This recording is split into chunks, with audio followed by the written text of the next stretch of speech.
Hello friends, आपका स्वागत है हमारे चैनल कॉन्सेप्ट IQ में। फ्रेंड्स, आज हम करेंगे घटना चक्र की वार्षिकी जो करंट अफेयर्स के लिए है। ये हमारा कब से कब तक इसमें करंट अफेयर्स कवर किया जा रहा है तो 1 मई 2022 से लेके 15 अप्रैल 2023 तक का इसमें करंट अफेयर्स कवर किया जा रहा है। आप लोग की डिमांड थी कि घटना चक्र भी पढ़ाई जाए।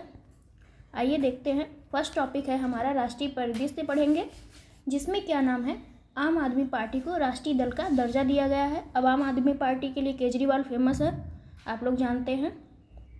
आइए देखते हैं पहला टॉपिक अपना, चुनाव चिन्ह आरक्षण व आवंटन आदेश 1968 किसके तहत दिया जाता है। तो चुनाव चिन्ह आरक्षण व आवंटन आदेश 1968 के तहत जो है राष्ट्रीय दलों के रूप में मान्यता प्रदान करने हेतु कुछ निर्धारित मानदंड हैं जो इस प्रकार है।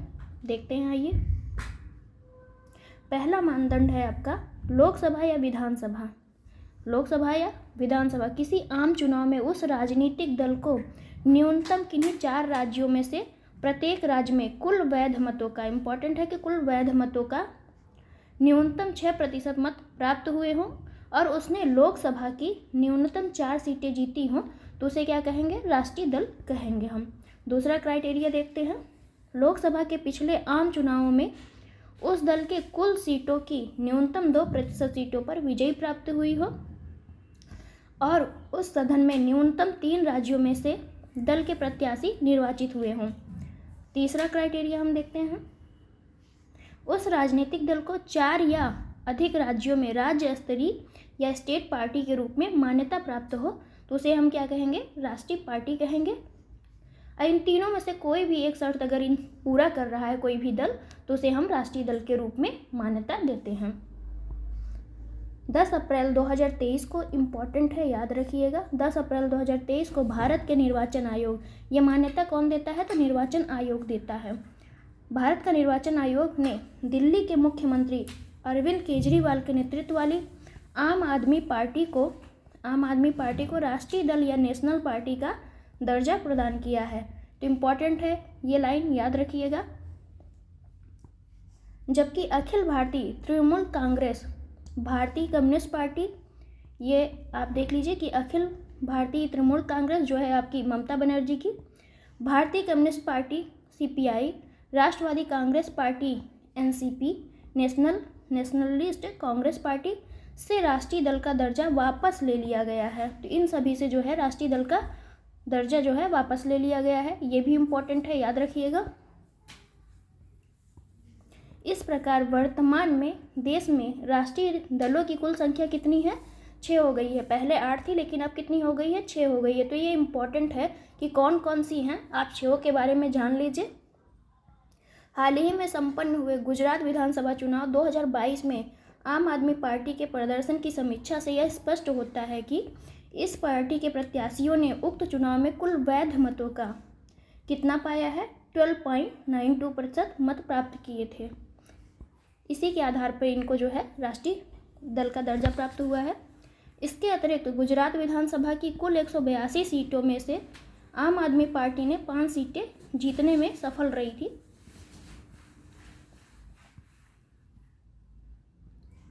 इस प्रकार आम आदमी पार्टी ने गुजरात राज्य में राज्य स्तरीय दल स्टेट पार्टी के रूप में मान्यता प्राप्त करने हेतु निर्धारित मानदंड को पूरा कर लिया है। आम आदमी पार्टी को पंजाब, गोवा और राष्ट्रीय राजधानी क्षेत्र या जिसे हम दिल्ली कहते हैं या फिर NCR कहते हैं में पहले से ही राज्य स्तरीय दल के रूप में मान्यता प्राप्त थी।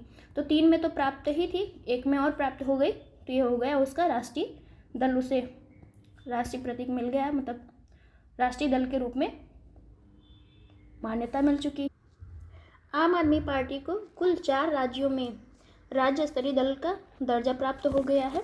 चुनाव चिन्ह आरक्षण व आवंटन आदेश 1968 के तहत राज्य के अंतर्गत राष्ट्रीय राजधानी क्षेत्र दिल्ली शामिल है।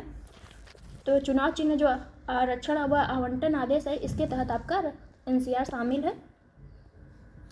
आम आदमी पार्टी का जो चुनाव चिन्ह है वो क्या है, झाड़ू है। तो ये इम्पॉर्टेंट है, याद रखिएगा। इसे ब्रूम भी कहते हैं झाड़ू को, इंग्लिश नाम याद कर लीजिए। राष्ट्रीय दल कितने हैं वर्तमान में, टोटल 6 हैं। 6 में भी कौन कौन से हैं उसे हम देख लेते हैं। तो भारतीय राष्ट्रीय कांग्रेस जो आपके सोनिया गांधी वाली है, ये है important. Bharatiya Janata party BJP जिसमें नरेंद्र मोदी जी हैं। बहुजन समाज पार्टी बीएसपी मायावती जी की।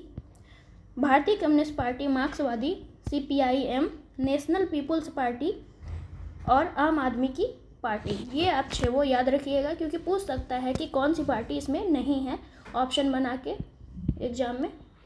नेक्स्ट टॉपिक है हमारा वाइब्रेंट विलेज प्रोग्राम। तो अगला टॉपिक हमारा क्या है, वाइब्रेंट विलेज प्रोग्राम। आइए देखते हैं इसके बारे में। केंद्रीय वित्त मंत्री द्वारा अपने बजट भाषण 2022-23 के दौरान वाइब्रेंट विलेज कार्यक्रम की घोषणा की गई है। इस कार्यक्रम के तहत छिटपुट जनसंख्या समिति कनेक्टिविटी एवं अवसंरचना वाले उत्तरी सीमा के सीमावर्ती गांवों को आच्छादित करने की परिकल्पना की गई है, जो अक्सर विकास के लाभों से वंचित रह जाते हैं। तो इसमें क्या कहा जा रहा है कि कहा जा रहा है जैसे जो गांव के सबसे पिछड़े हुए लोग हैं या वंचित लोग हैं, उनको क्या है सारी सुविधाएं उपलब्ध कराई जाए, जो मुख्य धारा से या शहर से उनको जोड़ा जाए। इसी की बात इसमें कही जा रही है वाइब्रेंट विलेज प्रोग्राम में। 10 अप्रैल 2023 को गृह मंत्री अमित शाह ने वाइब्रेंट विलेज कार्यक्रम को लॉन्च किया है। तो किसने लॉन्च किया है, अमित शाह गृह मंत्री ने लॉन्च किया है वाइब्रेंट कार्यक्रम को। कार्यक्रम को अरुणाचल प्रदेश के अजाव जिले के एक सीमावर्ती गांव किबिथु में लॉन्च किया गया है। ये किबिथु क्या है आपका, तो पूरे इंडिया का सबसे पूर्वी पॉइंट कौन सा है आपका, तो ये किबिथु ही होता है। किबिथु या किबिथु यही होता है जो अरुणाचल प्रदेश में स्थित है। तो ये इम्पॉर्टेंट है, याद रखिएगा। 15 फरवरी 2023 को प्रधानमंत्री नरेंद्र मोदी की अध्यक्षता में केंद्रीय मंत्रिमंडल ने वाइब्रेंट विलेज कार्यक्रम को मंजूरी प्रदान कर दी गई। तो कब मंजूरी प्रदान की गई, 15 फरवरी 2023 को।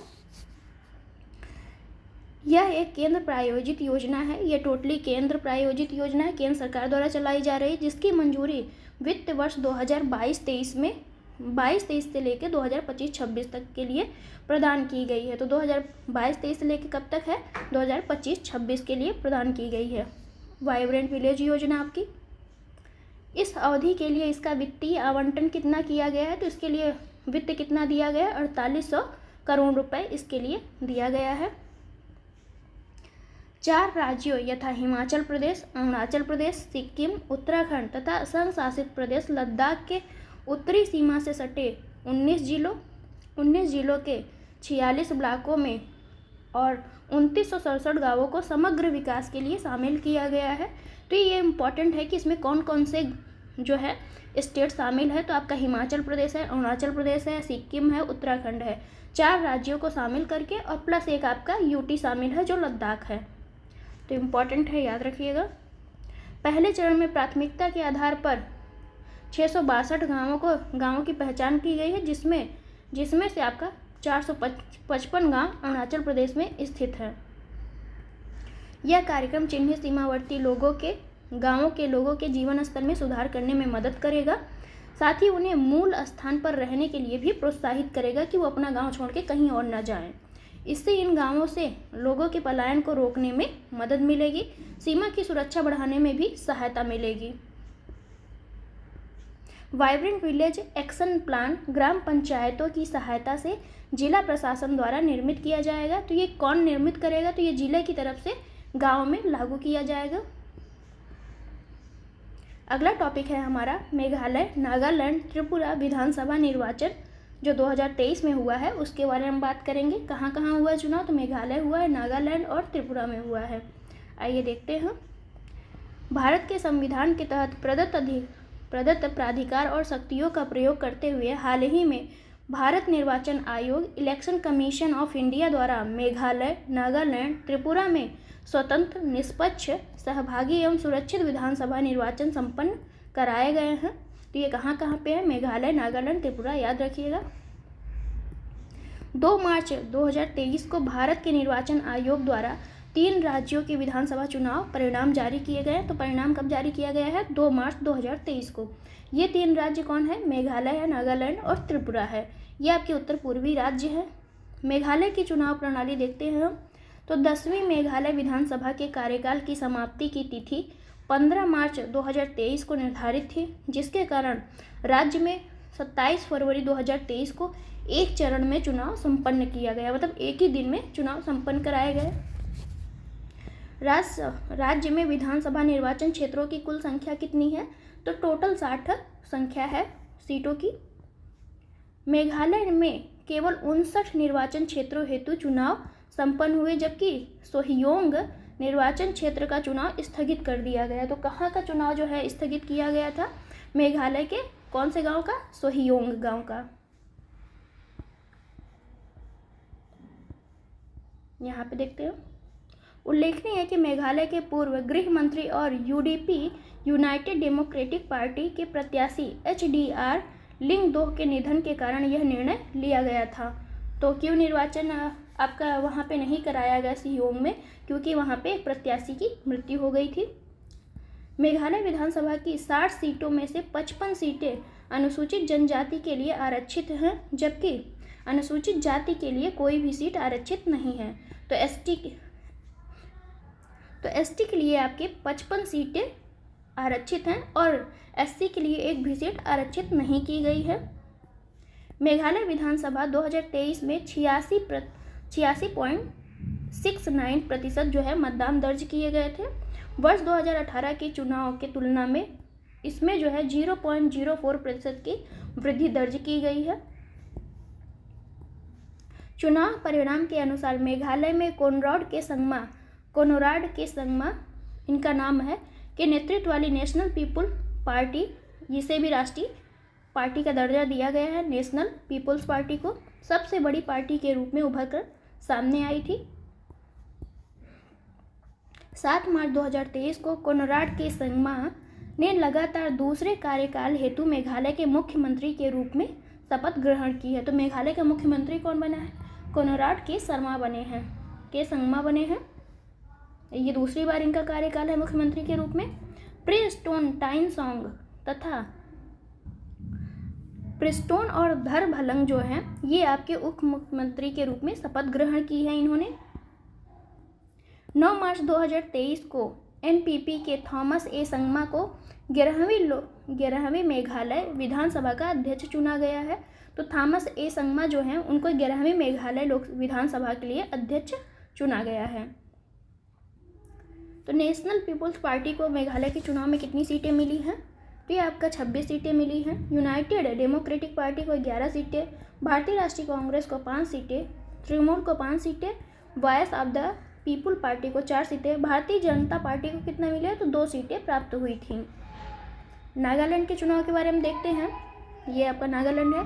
13वीं नागालैंड विधानसभा के कार्यकाल की समाप्ति की तिथि 12 मार्च 2023 निर्धारित थी, जिसके कारण 27 फरवरी 2023 को एक ही चरण में चुनाव संपन्न किया गया। राज्य विधानसभा निर्वाचन क्षेत्रों की कुल संख्या कितनी है? 60 है, जिसमें से 59 सीटें अनुसूचित जनजाति के लिए आरक्षित की गई हैं। नागालैंड में केवल 59 निर्वाचन क्षेत्रों हेतु चुनाव संपन्न हुए, जबकि अकुलूटे निर्वाचन क्षेत्र से भारतीय जनता पार्टी के प्रत्याशी कोझेतो किनिमी निर्विरोध विजयी घोषित हुए। तो अकुलोटो से कौन निर्विरोध जो है प्रत्याशी विजयी हुआ? तो ये आपके कोझेतो किनिमी है। 2023 के चुनाव में राज्य में भारतीय जनता पार्टी एवं उसकी प्रभावशाली क्षेत्रीय सहयोगी नेशनलिस्ट डेमोक्रेटिक प्रोग्रेसिव पार्टी का प्रभुत्व रहा। भारतीय जनता पार्टी कुल 12 सीटें जीती और एनडीपीपी को जो है सर्वाधिक 25 सीटें प्राप्त हुई हैं। 2023 के चुनाव में नागालैंड के इतिहास में पहली बार कोई महिला विधायक के रूप में निर्वाचित हुई है। तो पहली बार है नागालैंड में जो कोई महिला निर्वाचित हुई है। इंपॉर्टेंट है, याद रखिएगा। यह उपलब्धि जो है एनडीपीपी के हेकानिक जखालू ने प्राप्त किया है। तो कौन सी महिला है? तो ये आपकी एनडीपीपी की पार्टी की जो है हेकानी जखालू है। दीमापुर तृतीय निर्वाचन क्षेत्र से विजयी घोषित हुई हैं। एनडीपीपी की एक अन्य महिला प्रत्याशी सलहौतु ओनुओ क्रूस भी पश्चिमी अंगामी निर्वाचन क्षेत्र से विधायक निर्वाचित हुई हैं। 7 मार्च 2023 को एनडीपीपी के नेता नेफ्यू रियू ने 5वें कार्यकाल हेतु नागालैंड के मुख्यमंत्री के रूप में शपथ ग्रहण की है। तो नागालैंड के मुख्यमंत्री कौन बने हैं? नेफ्यू रियो बने हैं। तो ये इंपॉर्टेंट है कि वहाँ का मुख्यमंत्री कौन बना? नेफ्यू रियो बने हैं। टी आर जेलियांग तथा थानथुंगो पैटन ने उप मुख्यमंत्री के रूप में पद ग्रहण किया है। 20 मार्च 2023 को सेरिगेन लोंगकुमेर को 14वीं नागालैंड विधानसभा का अध्यक्ष चुना गया है। तो लोंगकुमेर को जो है अध्यक्ष चुना गया है नागालैंड का। नेशनलिस्ट डेमोक्रेटिक पार्टी को कितना मिला है? 25 सीटें मिली। भारतीय जनता पार्टी को 12 सीटें मिली हैं। और भी आप देख सकते हैं ये। अब त्रिपुरा के बारे में हम बात करते हैं कि त्रिपुरा में क्या हुआ है। 12वीं त्रिपुरा विधानसभा के कार्यकाल की समाप्ति जो है तिथि 22 मार्च 2023 को निर्धारित की गई थी, जिसके कारण राज्य में 16 फरवरी 2023 को एक ही चरण में चुनाव संपन्न कराया गया। तो तीनों जगह ही एक ही चरण में चुनाव संपन्न कराए गए हैं। त्रिपुरा में विधानसभा निर्वाचन क्षेत्रों की कुल संख्या कितनी है? 60 है। टोटल सीटों की संख्या कितनी है? 60 है, जिसमें से 10 सीटें अनुसूचित जातियों के लिए तथा 20 सीटें अनुसूचित जनजातियों के लिए आरक्षित हैं। ये इम्पॉर्टेंट है कि कितनी सीटें जनजातियों के लिए, कितनी सीटें जातियों के लिए आरक्षित है। चुनाव परिणाम के अनुसार त्रिपुरा में भारतीय जनता पार्टी और उसका क्षेत्रीय सहयोगी रहा indigenous peoples front of Tripura कुल जो है 33 सीटें जीतने में सफल रहे हैं। 8 मार्च 2023 को भाजपा नेता मणिक साहा ने दूसरे कार्यकाल हेतु त्रिपुरा के मुख्यमंत्री के रूप में शपथ ग्रहण किए। तो मणिक साहा जो है ये त्रिपुरा के मुख्यमंत्री बने हैं दूसरे कार्यकाल के लिए, दूसरी बार प्रधानमंत्री मतलब मुख्यमंत्री बने हैं। 24 मार्च 2023 को भाजपा के विधायक विश्वबंधु सेन त्रिपुरा विधानसभा के अध्यक्ष बने हैं। तो त्रिपुरा विधानसभा के अध्यक्ष कौन बने? विश्वबंधु सेन। यहाँ आप देखते हैं भारतीय जनता पार्टी ने 32 सीटें जीती हैं। त्रिपुरा मोठा पार्टी 13 सीटें, कम्युनिस्ट पार्टी ऑफ इंडिया 11 सीटें। तो इस तरह से आप देख सकते हैं। आगे चलते हैं हम।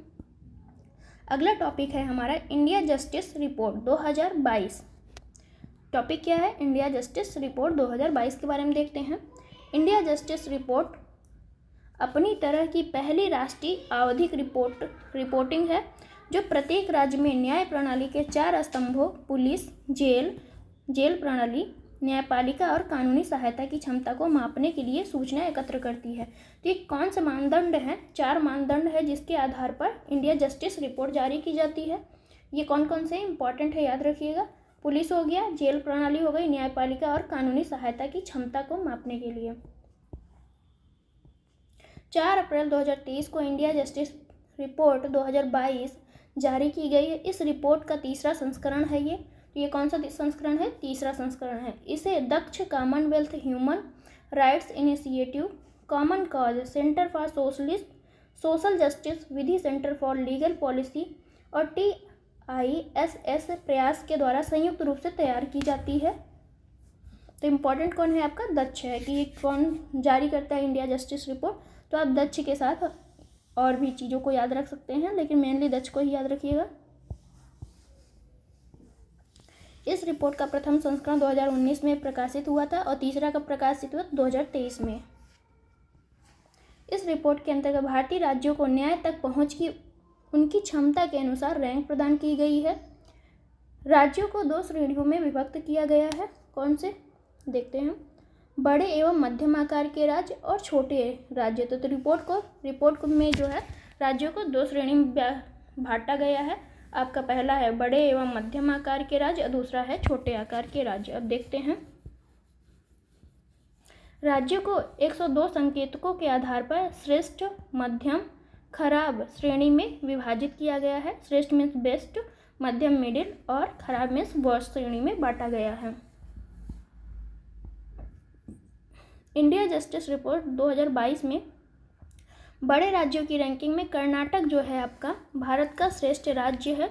तो कर्नाटक को सबसे बड़े राज्यों की श्रेणी में सबसे पहले नंबर पर रखा गया है, जबकि 3.78 अंक के साथ बड़े राज्यों में उत्तर प्रदेश को अंतिम स्थान या 18वीं रैंक प्रदान की गई है। तो यूपी वालों के लिए मोस्ट इंपॉर्टेंट है कि उत्तर प्रदेश को श्रेष्ठ राज्य में सबसे अंतिम पायदान 18वीं रैंक प्रदान की गई है। छोटे राज्यों में सिक्किम को जो है 5.01 अंक के साथ श्रेष्ठ राज्य है। तो सिक्किम का क्या नंबर है छोटे राज्यों में?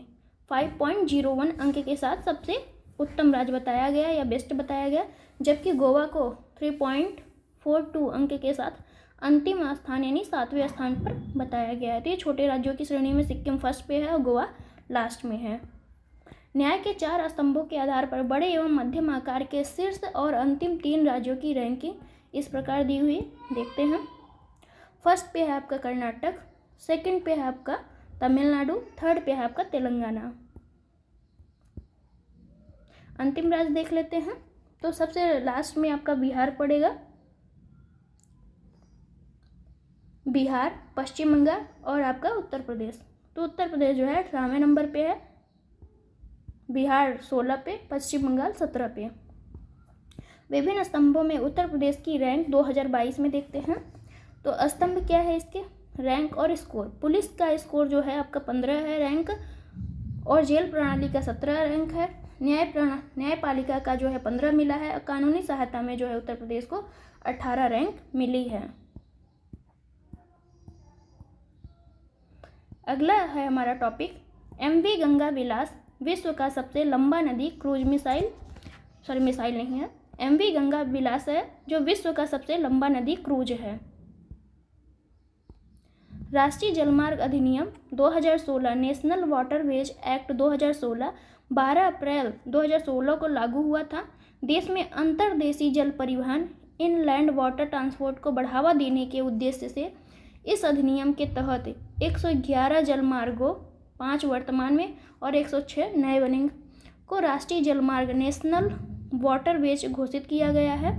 तो ये इम्पॉर्टेंट है आपका, राष्ट्रीय जलमार्ग अधिनियम 2016 के तहत इसे लागू किया गया है 12 अप्रैल 2016 को। इसके तहत टोटल कितने बनेंगे? तो 111 बनेंगे, 5 वर्तमान में और उसके बाद होगा 106। इन जलमार्गों से जल यातायात में वृद्धि तथा देश के आंतरिक भाग में पर्यटन की गंभीर संभावनाएं विद्यमान है। MV गंगा विलास इसी क्रम में एक महत्वपूर्ण प्रयास किया गया है। 13 जनवरी 2023 को मोदी जी ने वीडियो कॉन्फ्रेंसिंग के माध्यम से विश्व के सबसे लंबे नदी क्रूज MV गंगा विलास को वाराणसी से हरी झंडी दिखाकर रवाना किया था। तो ये इम्पोर्टेंट है कि कहाँ से स्टार्ट किया गया था, तो ये वाराणसी से आपका स्टार्ट किया गया था MV गंगा विलास को। यह यात्रा जो था 28 फरवरी 2023 को असम के डिब्रूगढ़ के जिले बोगीबिल में जाकर पूर्ण हुआ। तो कहाँ हुआ? पहले तो आपका स्टेट होना चाहिए डिब्रूगढ़, और उसके बाद आपका स्टेट का जिला क्या है? डिब्रूगढ़, और डिब्रूगढ़ में भी कौन सा गांव है? तो बोगीबिल है। ये याद रखिएगा। यह लगभग 3200 किलोमीटर, इम्पॉर्टेंट है कि कितने किलोमीटर की यात्रा इन्होंने तय की है MV गंगा विलास ने? तो 3200 किलोमीटर की यात्रा तय की, जिसमें भारत के साथ बांग्लादेश के भी कुछ क्षेत्रों को शामिल किया गया है। इसमें MV गंगा विलास क्रूज यात्रा राष्ट्रीय जलमार्ग संख्या 1 हल्दिया से लेकर प्रयागराज तथा राष्ट्रीय जलमार्ग संख्या 2 धुबरी से सादिया से होकर गुजरेगी। तो ये क्या नाम है आपका? राष्ट्रीय जलमार्ग 1 और राष्ट्रीय जलमार्ग 2 दोनों से होकर गुजरेगी। और राष्ट्रीय जलमार्ग 1 कहाँ से कहाँ तक है? तो हल्दिया से लेकर प्रयागराज तक, कोलकाता के हल्दिया से लेकर प्रयागराज तक है, और धुबरी से लेकर सादिया जो आपका नेशनल जलमार्ग संख्या 2 है। देखते हैं, राष्ट्रीय जलमार्ग गंगा भागीरथी हुगली नदी प्रणाली से निर्मित है, जबकि राष्ट्रीय जलमार्ग 2 ब्रह्मपुत्र नदी प्रणाली से बना हुआ है। साथ ही यह क्रूज यात्रा कोलकाता से धुबरी तक इंडो बांग्ला प्रोटोकॉल मार्ग से भी होकर गुजरेगी। तो ये बांग्लादेश से भी होकर गुजरेगी MV गंगा विलास। यह यात्रा कुल 27 नदी प्रणालियों से होकर गुजरेगी। कितनी नदी इसमें शामिल होगी? तो आपका 27 नदी प्रणाली शामिल होगी। इस यात्रा में विश्व धरोहर स्थलों, राष्ट्रीय उद्यानों, नदी घाटों और बिहार में पटना, झारखंड में साहिबगंज, पश्चिम बंगाल में कोलकाता, बांग्लादेश में ढाका, असम में गुवाहाटी सहित 50 पर्यटन स्थलों का भ्रमण शामिल है इसमें। तो इम्पोर्टेंट है कितने स्थानों से होकर गुजर रही है, तो 50 पर्यटन स्थल से होकर गुजर रही है, जिससे भारत और बांग्लादेश की कला, संस्कृति, इतिहास और आध्यात्मिकता को भी समझने का अवसर इसमें मिलेगा।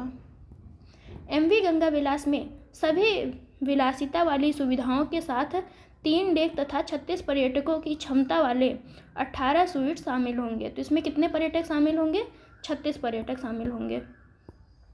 पहली यात्रा में स्विट्जरलैंड के 32 पर्यटक शामिल थे।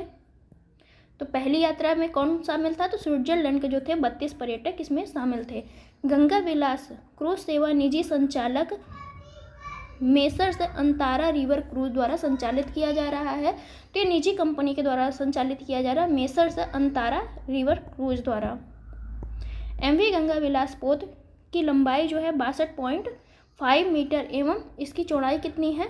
12.8 मीटर। जो MV गंगा विलास पोत है उसकी लंबाई और चौड़ाई बताई गई है यहाँ पे। यह पोत प्रदूषण नियंत्रण तंत्र, पॉल्यूशन फ्री मैकेनिज्म तथा शोर नियंत्रण प्रौद्योगिकी, नॉइज कंट्रोल टेक्नोलॉजी से युक्त है। तो ये पोत जो है आपका प्रदूषण नियंत्रण भी कर सकता है और शोर नियंत्रण भी करेगा आपका। यहाँ पर देखते हैं टेंट सिटी के बारे में यहाँ बताई गई है बात थोड़ा सा। MV गंगा विलास क्रूज के उद्घाटन के दौरान प्रधानमंत्री ने वाराणसी में टेंट सिटी का भी उद्घाटन किया। तो ये इम्पॉर्टेंट है कि प्रधानमंत्री ने कहाँ पे टेंट सिटी का उद्घाटन किया? तो ये आपका है वाराणसी। तो जहाँ से आपका MV गंगा विलास क्रूज मिसाइल क्रूज सेवा शुरू की गई है, वहीं पे आपका टेंट सिटी भी शुरू किया गया। टेंट सिटी का निर्माण जो है कौन किया है? तो सार्वजनिक निजी भागीदारी के प्रारूप में वाराणसी विकास प्राधिकरण द्वारा यह निर्मित किया गया था। टेंट सिटी प्रतिवर्ष अक्टूबर से जून तक संचालित होगी। प्रधानमंत्री ने पश्चिम बंगाल में हल्दिया के मल्टी मॉडल टर्मिनल का भी उद्घाटन किया। मोदी जी ने पश्चिम बंगाल में क्या उद्घाटन किया है? हल्दिया मल्टी मॉडल टर्मिनल का भी उद्घाटन किया। जल मार्ग विकास परियोजना के तहत विकसित Haldia multi modal terminal cargo handling क्षमता लगभग 3 मिलियन मीट्रिक टन प्रतिवर्ष है आपका। अगला टॉपिक है हमारा केरल उच्च न्यायालय क्षेत्रीय भाषा में निर्णय देने वाला पहला उच्च न्यायालय बन गया। तो केरल जो है हाई कोर्ट ने पहली बार जो है क्षेत्रीय भाषा में निर्णय दिया है और ये पहला ऐसा करने वाला हाई कोर्ट है। तो इम्पॉर्टेंट है, याद रखिएगा। संविधान की 8वीं अनुसूची में संविधान द्वारा मान्यता प्राप्त 22 क्षेत्रीय भाषाओं का उल्लेख किया गया है। टोटल कितनी भाषाएं हैं? तो 22 भाषा हैं। कौन सी सूची में? 8वीं अनुसूची में। आइए देखते हैं कौन कौन सी हैं।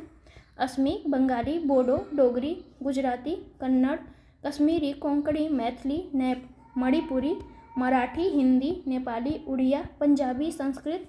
तो आपका संस्कृत है, हिंदी है, लेकिन आपका अंग्रेजी इसमें शामिल नहीं है। इम्पॉर्टेंट है, याद रखिएगा। संथाली, सिंधी, तमिल, तेलुगु, उर्दू, मलयालम। तो ये आपकी टोटल 22 भाषाएं हैं जो 8वीं अनुसूची में शामिल हैं। हाल ही में भारत के मुख्य न्यायाधीश कौन है आपके इंडिया के?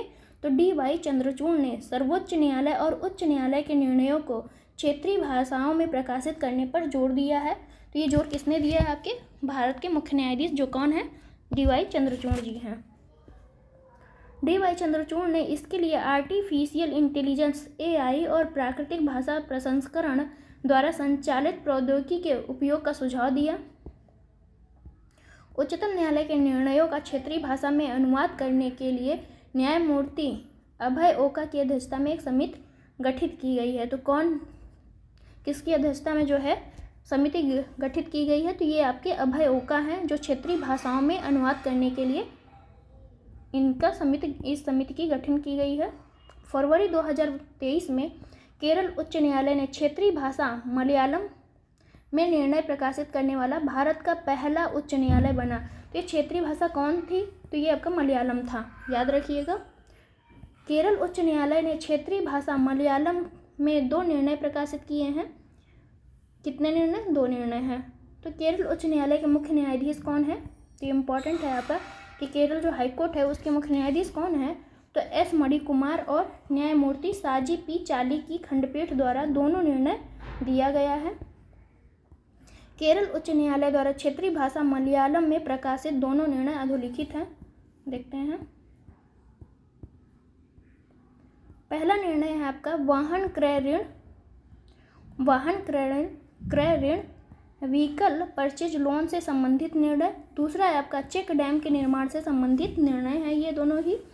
इन निर्णयों को क्षेत्रीय भाषा में प्रकाशित करने के लिए आर्टिफिशियल इंटेलिजेंस AI और प्राकृतिक भाषा प्रसंस्करण प्रौद्योगिकी का उपयोग किया गया है। फरवरी 2023 में भारत में पहली बार सर्वोच्च न्यायालय ने AI और प्राकृतिक भाषा प्रसंस्करण का उपयोग करके मौखिक बहस के लाइव प्रतिलेखन ट्रांसक्रिप्शन सेवा की शुरुआत की है। तो ये भी आपका इम्पॉर्टेंट है, याद रखिएगा। अगला टॉपिक है हमारा निर्वाचन आयुक्त की नियुक्ति पर उच्चतम न्यायालय का निर्णय। तो निर्वाचन आयुक्त की नियुक्ति पर किसने निर्णय दिया है? उच्चतम न्यायालय ने निर्णय दिया है। सर्वोच्च न्यायालय जो है आपका। भारत के मुख्य निर्वाचन आयुक्त, चीफ इलेक्शन कमीशन एवं अन्य निर्वाचन आयुक्तों की नियुक्ति संविधान के अनुच्छेद 324(2) के कार्य क्षेत्र के अधीन होती है। तो आर्टिकल 324 के तहत मुख्य निर्वाचन आयुक्त और अन्य निर्वाचन आयुक्तों की नियुक्ति की जाती है। आगे देखते हैं। संविधान में मुख्य निर्वाचन आयुक्त एवं अन्य निर्वाचन आयुक्तों की नियुक्ति के लिए कोई विशिष्ट विधायी प्रक्रिया नहीं दी है या वर्णन नहीं किया गया है संविधान में इसका। अब तक मुख्य निर्वाचन आयुक्त एवं निर्वाचन आयुक्तों की नियुक्ति प्रधानमंत्री के नेतृत्व में मंत्रिपरिषद की सलाह पर कौन करता है? तो राष्ट्रपति द्वारा की जाती है। तो राष्ट्रपति ही आपके मुख्य निर्वाचन आयुक्त और अन्य निर्वाचन आयुक्तों का नियुक्ति करता है, लेकिन किसकी सलाह पे?